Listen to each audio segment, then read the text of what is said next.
बच्चों, सामान्य हिंदी कक्षा 11 की इस कक्षा में हम लोग सूरदास के विनय के पद पढ़ेंगे। तो सूरदास के विनय के पद बच्चों सूर सागर में संकलित हैं और इन विनय के पदों में कवि ने ईश्वर की कृपा की याचना की है, क्योंकि बिना प्रभु की कृपा के भक्त की रक्षा संभव नहीं है। इसी भावना से ये कविताएं पद सूरदास जी ने लिखे हैं। तो आइए पढ़ते हैं सूरदास के विनय के पद। अब कै राखि लेहु भगवान, हौं अनाथ बैठ्यो दुम डरिया। पारधि साधे बान, ताके डर मैं भाज्यो चाहत, ऊपर ढुक्यो सचान। दुहु भांति दुख भयो आनियह, कौन उबारे प्राण। सुमरत ही अहि डस्यो पारधि, कर छूट्यो संध्यान। सूरदास सर लगयो सचानय, जय जय कृपा निधान। अब बच्चों सबसे पहले हम कुछ शब्दों के अर्थ जान लेते हैं। द्रुम डरिया मतलब वृक्ष की डाल में, पारधि मतलब शिकारी, सचान मतलब बाज। अहि का अर्थ है बच्चों सांप या सर्प। संधान धनुष पर चढ़ा बाण। उबारे मतलब बचा लीजिए। तो प्रस्तुत पद में सूरदास जी ने अपने आराध्य श्री कृष्ण जी से प्रार्थना करते हुए कहा है कि हे भगवान, इस बार आप मेरी रक्षा कर लीजिए। मैं अनाथ जीवात्मा रूपी पक्षी इस संसार रूपी वृक्ष की डाल पर बैठा हूँ। मुझे मारने के लिए माया रूपी शिकारी ने अपना अविद्या रूपी बाण तान लिया है। उस अविद्या रूपी बाण के भय से मैं ऊपर उड़कर भागना चाहता हूँ, परंतु ऊपर भी अहंकार रूपी बाज मुझे पकड़ने के लिए मंडरा रहा है।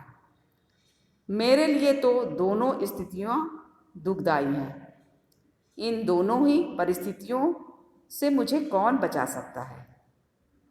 इस समय जीवात्मा रूपी पक्षी ने हृदय में भगवान का स्मरण किया और भगवान का स्मरण करते ही माया रूपी शिकारी को ज्ञान रूपी सर्प ने डस लिया। परिणाम स्वरूप माया रूपी शिकारी के हाथों से मनुष्य धनुष पर चढ़ा हुआ बाण छूट गया। सूरदास जी कह रहे हैं कि यह अविद्या रूपी बाण अहंकार रूपी बाज को लग गया, जो जीवात्मा रूपी पक्षी को डसने के लिए उसके ऊपर मंडरा रहा था। इस प्रकार भगवान ने उस जीवात्मा रूपी पक्षी की दोनों दुखों से बचा लिया। सूरदास जी इस तरह से प्रभु की आराधना करते हुए कह रहे हैं और उनका जय जयकार करते हैं, उनका गुणगान करते हैं। तो बच्चों ये था इस पद की व्याख्या। अब इसकी भाषा ब्रजभाषा है, रस इसमें शांत और भक्ति है। अलंकार अन्योक्त सांगरूपक पुनरुक्ति प्रकाश है। छंद इसमें ये पद है। तो बच्चों आप के परीक्षा में यदि यह पद आता है तो इसमें पूछा जाएगा इस पद के रचनाकार कौन है,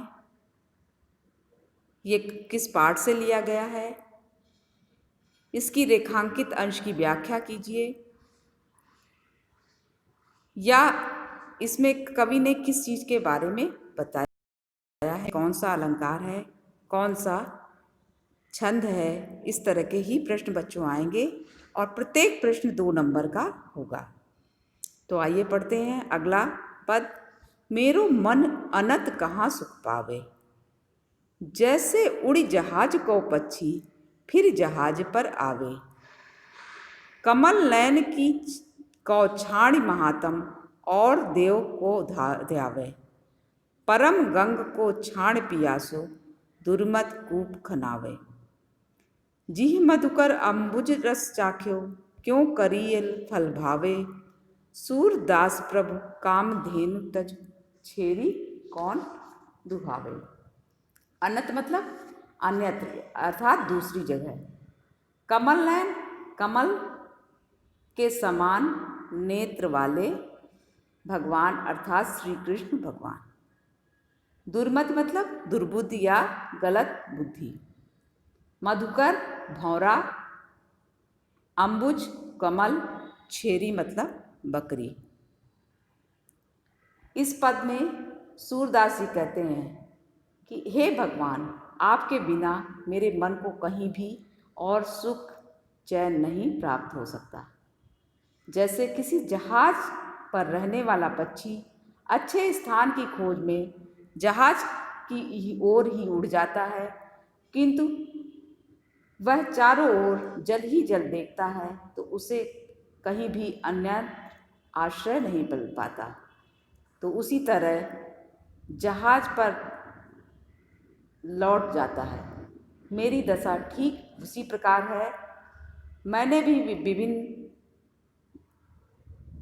आराध्यों की उपासना करने की कोशिश की ताकि मुझे प्राप्त मोक्ष मिल जाए, परंतु मुझे